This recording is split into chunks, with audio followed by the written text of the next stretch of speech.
예, 오늘 말씀 이제 사도행전 20장 세 번째 시간입니다.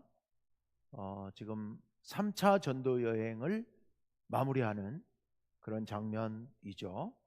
먼저 말씀을 읽고, 근데 말씀을 읽는데 순서를 좀 바꿔서 맨 끝에서부터 읽고 그리고 앞으로 넘어가도록 합시다. 36절과 7절 다 같이 읽습니다. 시작. 이 말을 한 후 무릎을 꿇고 그 모든 사람들과 함께 기도하니 다 크게 울며 바울의 목을 안고 입을 맞추고 38절 다시 그 얼굴을 보지 못하리라 한 말로 말미암아 더욱 근심하고 배까지 그를 전송하니라. 아멘. 아멘.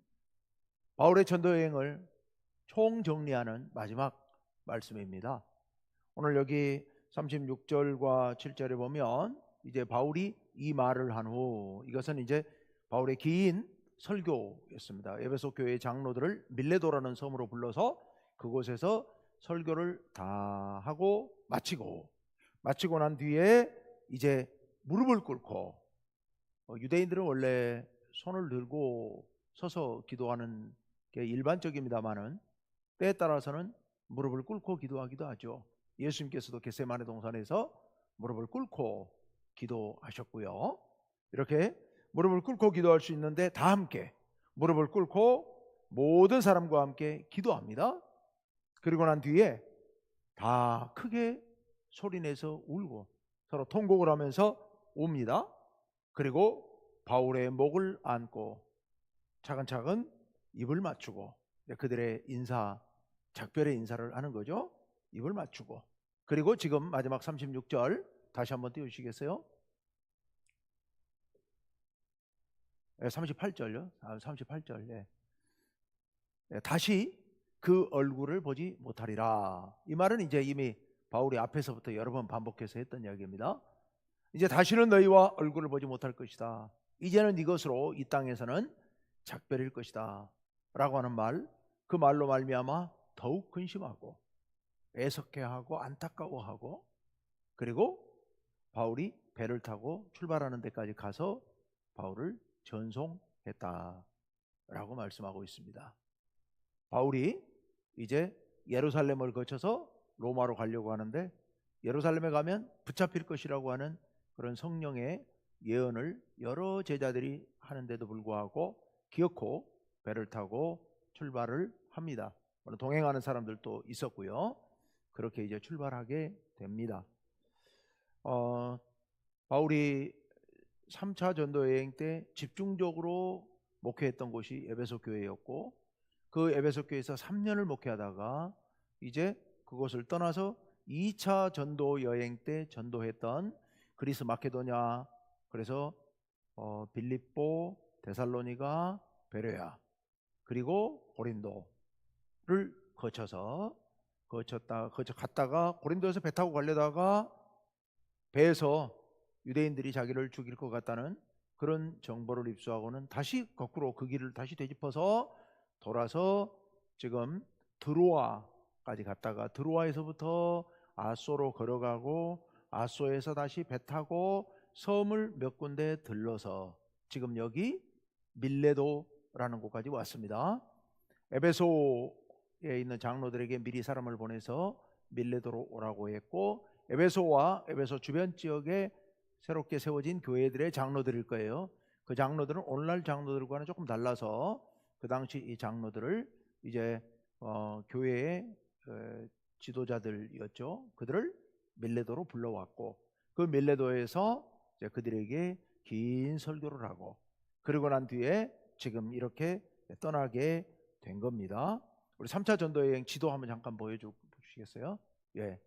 우리 지도를 보시면은 저 오른쪽 끝에 안디옥에서부터 출발해 가지고 에베소로 갔다가 에베소에서 3년 있다가 드로아에서 배 타고 저 빙 돌아서 고린도까지 갔다가 다시 되돌아서 와서 아소로 거쳐서 드로아, 아소, 미둘레네, 기오, 사모, 밀레도까지 왔습니다. 밀레도에서 지금 에베소 장로들을 만난 거예요. 그리고 거기서 배 타고 이제는 로도 바다라를 거쳐서 두로로 들어오려고 작정하고 지금 떠나고 있는 그런 상황입니다. 자, 지난번 사도행전 강의 때 드로아에서 그러니까 저 터키 맨 위쪽 드로아에서 밤새도록 말씀을 전했고, 그때 유두고라고 하는 청년이 졸음을 이기지 못하고 3층 창문에서 떨어져 죽었다가 바울이 기도하면서 그가 되살아나고, 그랬던 곳이 드로아였었습니다. 그에 대한 말씀을 드렸었고요. 그리고 제가 1월 19일 날 주일 예배 설교에서 그 가운데 바울이 에베소의 장로들에게 설교한 중심 내용을 주일 설교에서 제가 말씀을 드렸습니다. 그 주일 설교 내용을 혹시 못 들은 분도 계시고 또 잊어버린 분도 계실 것 같아서, 여기는 뭐 잊어버린 분은 안 계시겠죠? 예. 다 기억하리라고 믿습니다만은 그래도 한번 회상하는 의미에서 한번 돌아봅니다. 바울이 죽음을 각오하고 예루살렘까지 가겠다라고 지금 선포를 한 겁니다. 그런데 그렇게 하는 이유가 뭐였을까? 왜 죽음을 각오하고 그렇게까지 하려고 했을까? 첫째는 성령에 매여서 그렇다. 성령께서 바울을 통하여 복음을 온 세상에 전파하고자 하는 뜨거운 열정을 갖고 계시다는 것, 복음에 대한 성령의 뜨거운 열정, 그 열정에 바울이 전적으로 공감하면서, 그 성령의 열정에 공감하면서 본인도 나도 성령의 인도하심을 따라 복음을 전해야 된다고 하는 그 뜨거운 열정에 불타올랐다는 얘기입니다. 이게 성령에 매여서 이제 예루살렘으로 가려고 하는 거예요.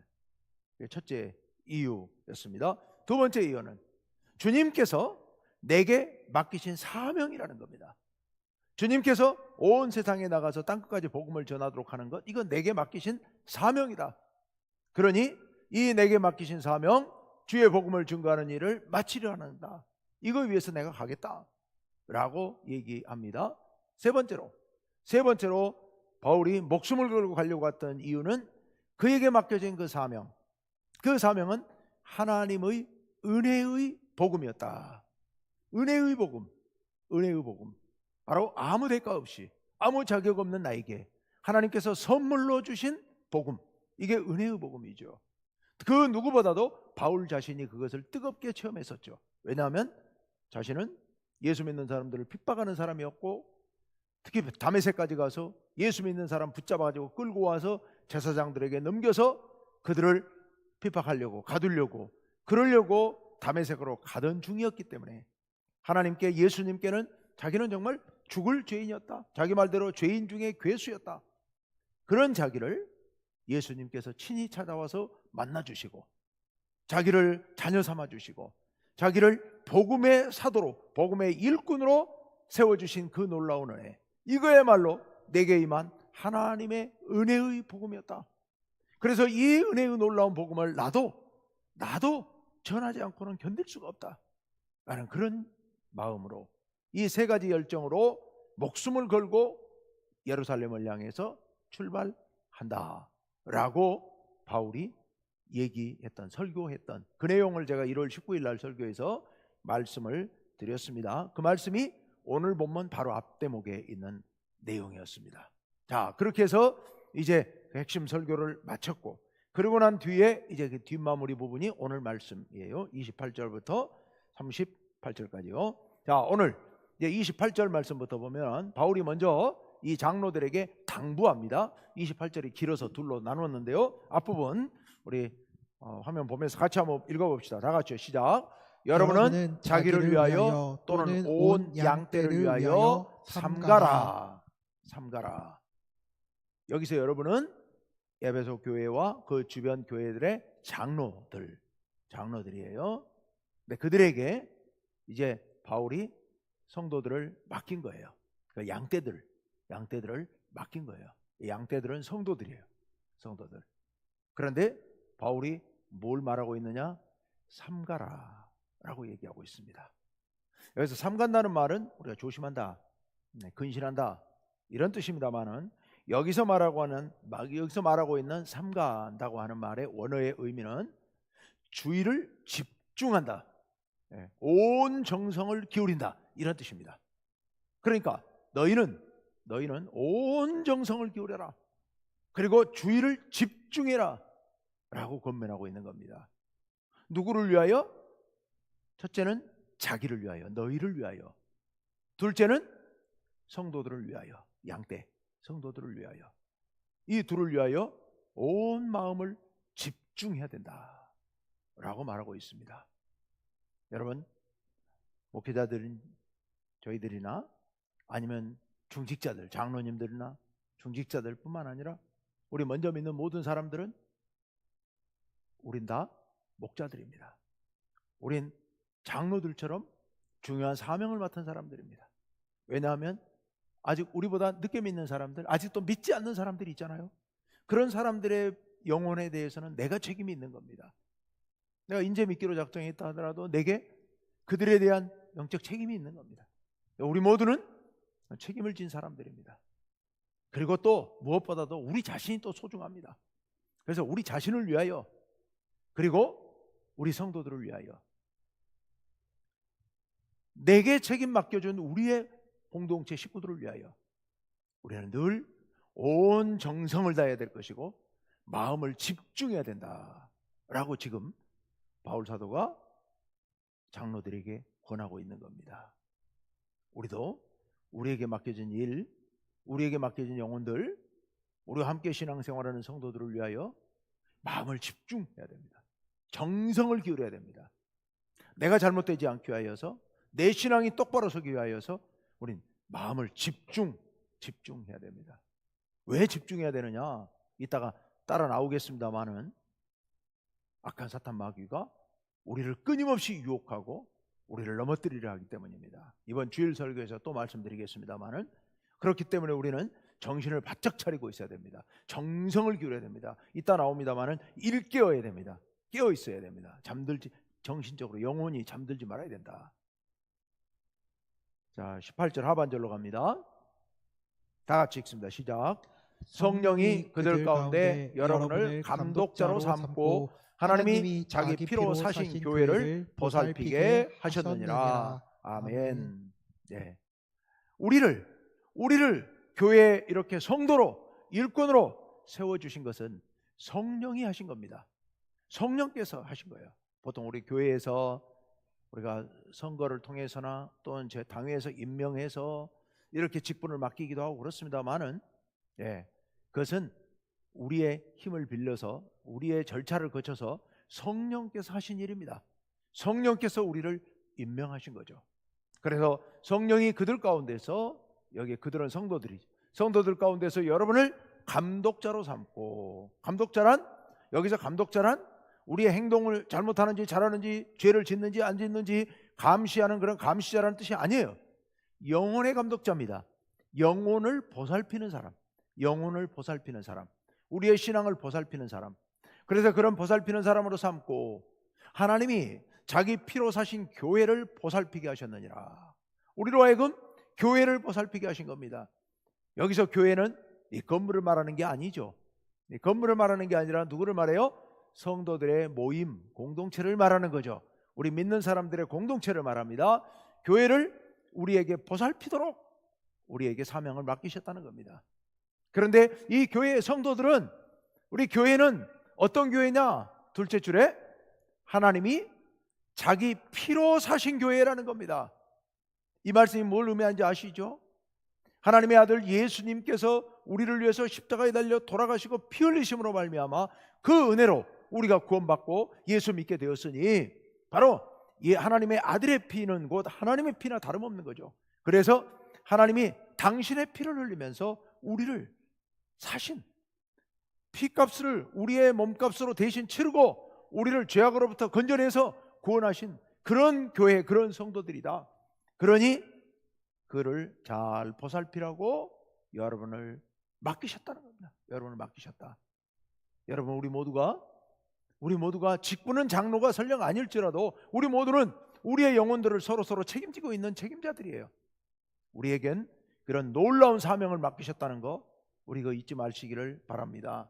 하나님께서 우리에게 정말 우리가 감당하기 어려운, 인간적으로는 도저히 감당할 수 없는 정말 거룩하고 위대한 사명, 놀라운 사명을 맡겨주셨습니다.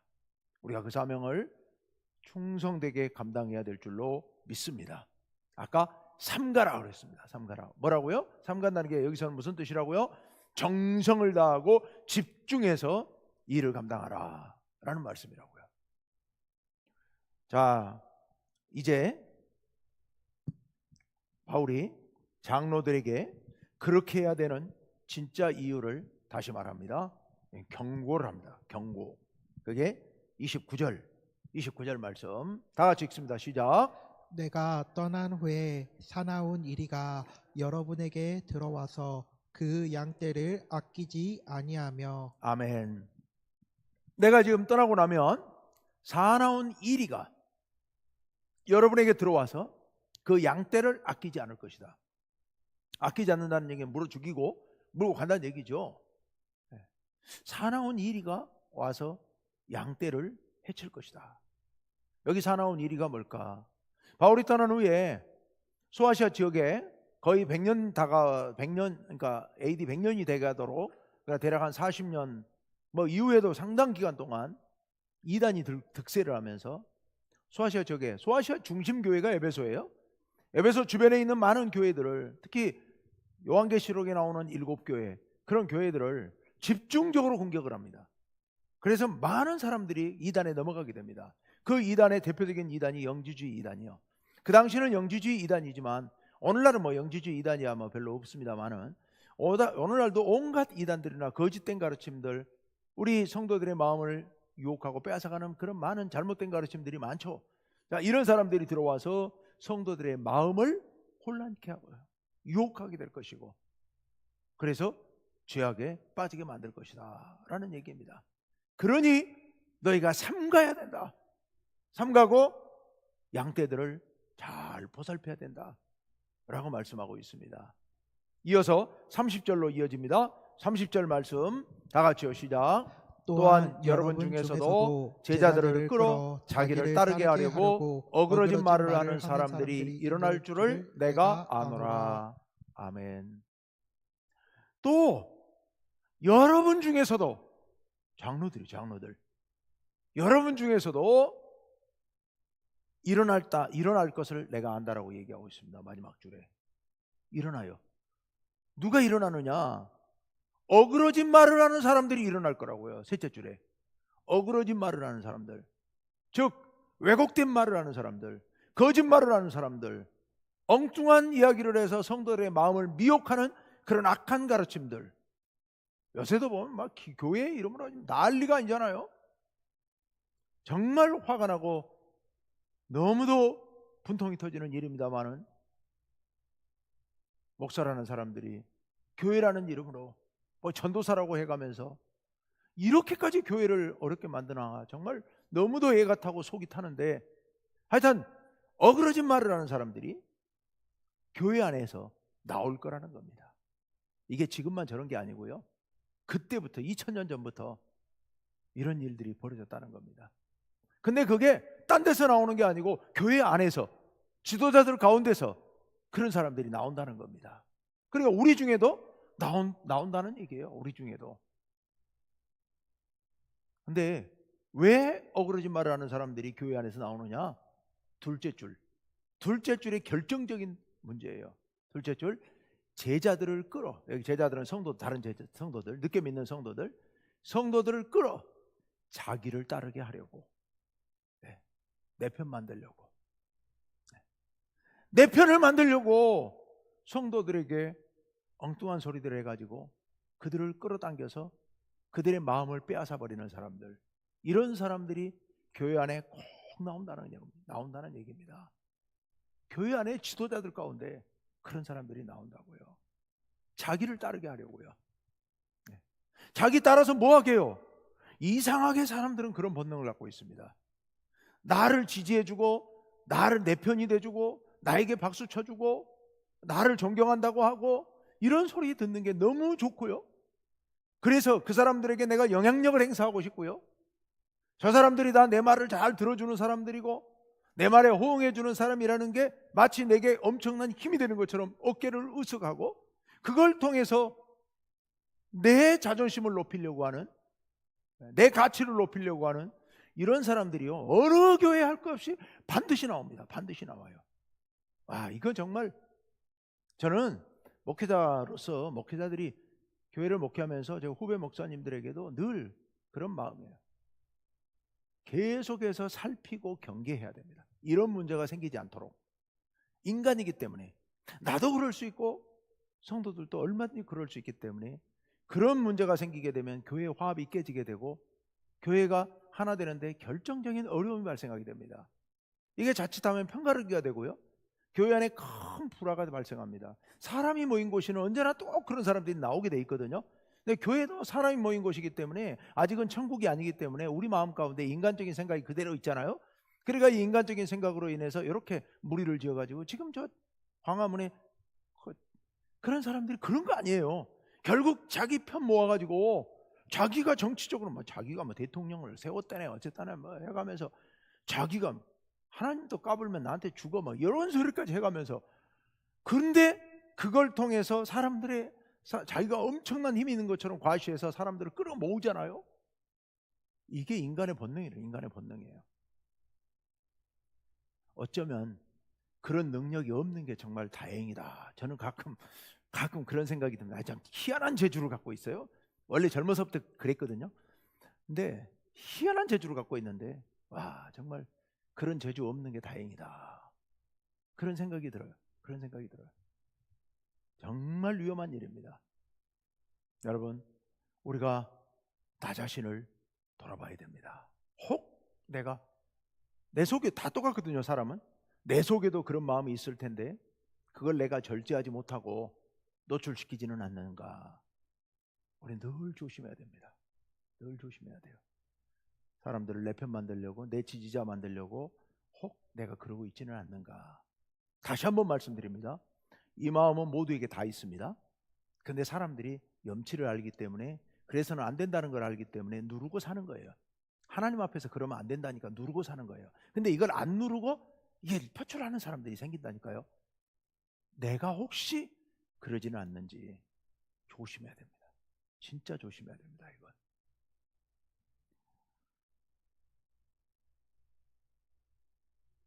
사탄이, 이번 주일 설교에 제가 말씀드리겠습니다만은, 악한 마귀가 예수님을 시험할 때 예수님을 높은 데로 데리고 올라가서 천하만국을 보여주면서 나한테 절만하면 내가 이거 다 줄게 이런 얘기 하잖아요.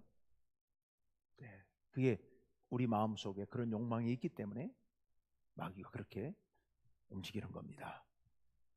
자, 이제 이 문제를 어떻게 해결할 것인가.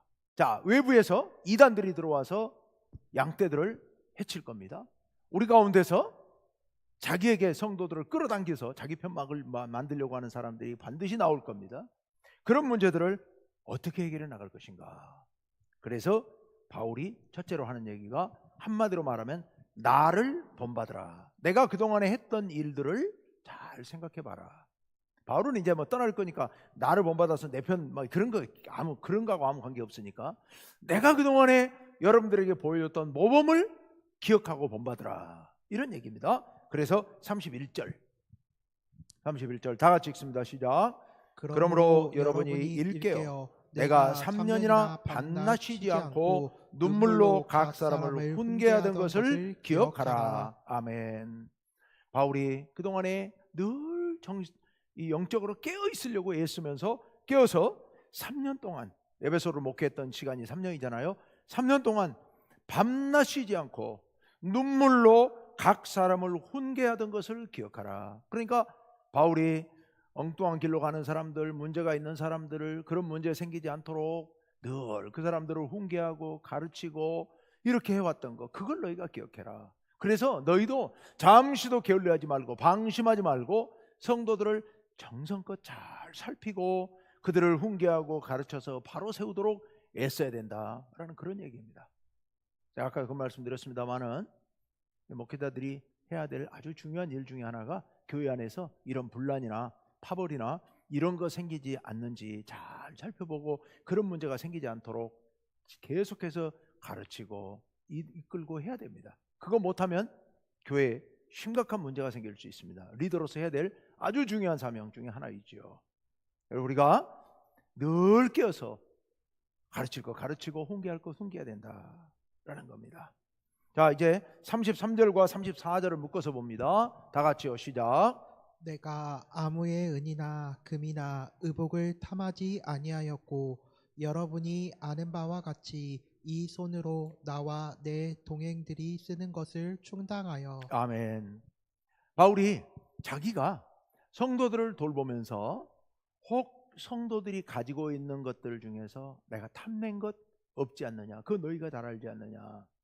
성도들의 돈이나 옷이나 뭐나 좋은 것들을 내가 탐내고 내가 그걸 혹시 내가 얻을 수는 없을까, 이런 생각 아직 하지 않고 정말 그런 생각 없이 순수한 열정으로 복음을 전한 것 너희가 잘 알지 않느냐, 이런 얘기예요. 그리고 34절에 여러분이 아는 바와 같이 이 손으로 나와 내 동행들이 쓰는 것을 충당했다. 바울이 항상 그런 건 아니에요. 항상 그런 건 아니고 우리가 지난번에 고린도 교회 할 때 봤습니다마는 빌립보 교회라든지 이 마케도니아에 있는 교회들이 선교비를 보내줄 때는 바울은 그 선교비를 가지고 일하지 않고 온전히 말씀 전하는 데만 전념했던 기록들도 있습니다. 그러나 혹 선교비가 떨어지면, 돈이 떨어지면 또 바울은 열심히 자기가 일해서 돈을 모아서 그걸로 갖고 또 선교하고, 이렇게 돈에 얽매이지 아니하고 이렇게 필요하면 돈을 벌어서 또 도움을 주면 도와주는 대로 그걸 가지고 말씀 전하는데 전념했던 것, 그것 너희가 잘 알고 있지 않느냐라는 그런 얘기예요. 그래서 너희도 돈에서부터 돈에 매이지 말라, 돈에서 자유롭게 되어라 라는 그런 말씀을 하고 있는 겁니다. 자, 35절로 갑니다. 35절이 좀 길어서요 둘로 나눕니다. 35절 상반절 다 같이요. 범사에 여러분에게 모본을 보여준 바와 같이 수고하여 약한 사람들을 돕고. 아멘. 35절 마저 읽읍시다. 계속 읽습니다. 시작. 또 주 예수께서 친히 말씀하신 바 주는 것이 받는 것보다 복이 있다 하심을 기억하여야 할지니라. 아멘. 예수님께서 하신 말씀 복음서에는 없는데 바울이 이걸 기억하고 있어요. 들었던 것 같아요. 전에 들었던 것 같아요. 그래서 바울이 주는 것이 받는 것보다 복이 있다.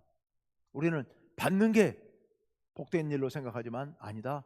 나누고 베풀고 주는 것이 더 복되다 라는 말씀을 하면서 너희도 열심히 일해서 가능하면 어렵고 힘든 사람들을 돕는 일에 힘쓰라, 나눠주는 일에 힘쓰라 라고 말하고 있습니다. 재물의 욕심에서부터 자유로워야 된다 라는 말씀을 하고 있습니다.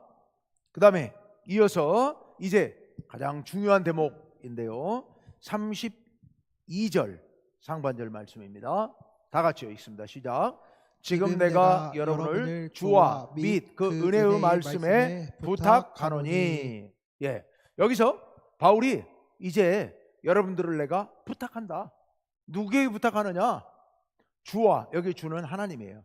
여러분 주라고 나올 때는 항상 하나님인지 예수님인지 문장에서 잘 보셔야 됩니다. 신약에서는 주로 주는 예수님이지만 여기서는 하나님이에요. 하나님과 및 그 은혜의 말씀에, 하나님의 말씀에 부탁한다. 너희를 하나님께 부탁하면서 내가 기도하고, 그리고 너희를 하나님의 말씀이 너희를 지켜주시기를 내가 부탁한다 라고 얘기하고 있습니다. 여러분, 여기서 바울이 하나님께 부탁하고 말씀에 부탁한다는 얘기는 하나님께서 너희를 지켜주실 것이라는 얘기입니다. 그리고 말씀이 너희를 지켜줄 것이라는 얘기입니다. 좀 더 확대해서 얘기한다면 너희들이 하나님을 의지하고 말씀을 의지하라는 얘기입니다. 하나님께서 너희를 지켜주실 것이기 때문에 우리 하나님께 너희가 간절히 기도하면서 하나님이 주신 힘으로 이 어려운 상황을 잘 헤쳐나가며 교회를 잘 이끌고 가라라는 말씀이고, 두 번째, 너희가 흔들리지 않기 위해서는 말씀에 붙들림 바 되어야 된다는 겁니다. 그래서 하나님 말씀을 굳게 붙잡으라. 하나님 말씀을 붙잡고 있으면 너희가 흔들리지 않을 것이다. 악한 무리가 와서 너희 양떼들을 해치지 못할 것이다. 또 너희 속에서 생겨나는 그런 악한 욕망으로 인해서 편가르기라고 이런 마음들, 그런 마음에서 말씀이 너희를 지켜줄 것이다. 또 너희가 물질의 탐욕에 빠지는 것, 이런 것들에 대한 것도 말씀이 너희를 지켜주게 될 것이다. 그래서 내가 주님, 즉 하나님과 은혜의 말씀에, 하나님 말씀에 부탁한다. 그러니 너희가 하나님을 붙잡고 말씀을 붙잡으라 라는 말씀을 하고 있습니다. 그래서 32절 하반절에 이어서 이렇게 말씀하죠. 다 같이 읽습니다. 시작. 그 말씀이 여러분을 능히 든든히 세우사 거룩하게 하심을 입은 모든 자 가운데 기업이 있게 하시리라. 아멘. 하나님의 말씀이 여러분을 능히 든든히 세워주실 것이다. 말씀이 여러분을 붙잡아 줄 것이다. 그래서 거룩하게 하심을 입은 모든 자, 거룩하게 하심을 입은 모든 자가 누굴까요? 바로 성도들이고 궁극적으로는 하나님 나라 백성들을 얘기합니다. 하나님 나라 백성들, 하나님 나라에 들어가서 이제 하나님 안에서 참 행복을 누리며 살아가는 그 무리들 가운데 기업이 있게 하시리라. 기업은 여기서 유산을 얘기합니다. 즉 자기 몫을 얘기합니다. 한마디로 쉽게 이야기하면 여러분 자리가 하나님 나라에 있도록 그렇게 해 주실 것이다 라는 얘기입니다. 하나님의 말씀이 여러분을 든든히 붙잡아서 마지막 날에 하나님 나라에 여러분의 자리가 확실히 있도록 그렇게 인도해 주실 것이다. 여러분을 하나님 나라로 인도해 주실 것이다 라는 그런 말씀입니다. 그래서 하나님 말씀을 붙잡으라 라는 말씀. 자, 오늘 말씀을 정리해 봅시다. 바울이 이제 마지막으로 작별을 하고 예루살렘으로 넘어가려고, 죽음이 기다리고 있는지도 모르는 예루살렘으로 건너가려고 이제 마지막 작별하면서 당부하는 이야기입니다. 에베소 교회의 장로들을 향하여서 성령께서 너희를 세워서 교회의 지도자들로, 감독자들로 세워주시지 않느냐. 그러니 너희가 늘 깨어 있어야 된다. 삼가야 된다. 정성을 다해서 집중해서 교회를 돌봐야 된다. 양떼를 보살펴야 된다 라고 말씀하십니다. 그렇게 보살펴야 되는 이유가 악한 이단들이, 악한 이리떼가 양떼를 물어갈 수 있고 너희 가운데서도 어그러진 길로 인도하는 사람들이 나올 것이기 때문이다. 그래서 너희가 일깨어 있어야 된다. 내가 너희들에게 모범으로 보인 것처럼 3년 동안이나 일깨어서 눈물로 훈계했던 것처럼 너희도 그렇게 해야 된다. 또 내가 재물에 매이지 아니하고 나를 헌신하면서 그렇게 애썼던 것을 너희도 본받아야 된다. 그리고 우리 주님 하나님과 말씀에 부탁하는데 너희가 하나님께 기도하고 말씀을 붙잡고 있으면 말씀이 너희를 하나님 나라로 인도해 주실 것이다. 승리의 길로 인도해 주실 것이다. 너희가 그 말씀을 붙잡으라 라고 지금 말씀하고 있습니다. 우리도 오늘 이 바울이 에베소 장로들에게 정말 온 마음을 다하여 당부하고 있는 이 말씀, 여러분도 가슴에 새기시길 바랍니다. 그래서 온 정성을 다해, 온 마음을 다해 교회를 보살피고 교회가 하나 되어서 하나님 나라에 다 함께 이룰 때까지 우리 손에 손을 잡고 함께 갈 수 있도록 그렇게 온 힘을 기울이시고 주님께, 그리고 말씀에 붙잡힌 바 되어서 나아가시는 여러분 되시기를 간절히 바랍니다. 우리 이 시간 함께 이 말씀을 생각하면서, 주님, 우리가 오늘 바울의 가르침처럼 온 정성을 다하여 악한 이단에 넘어가지 아니하고 우리 가운데 이간질하는, 편가르게 하는 그런 영에 넘어가지 아니하고 주님 앞에 굳게 붙들린 바 되어서 말씀에 붙들린 바 되어 나아가 승리하게 하여 주옵소서. 우리 간절한 마음으로 기도하시고요. 우리에게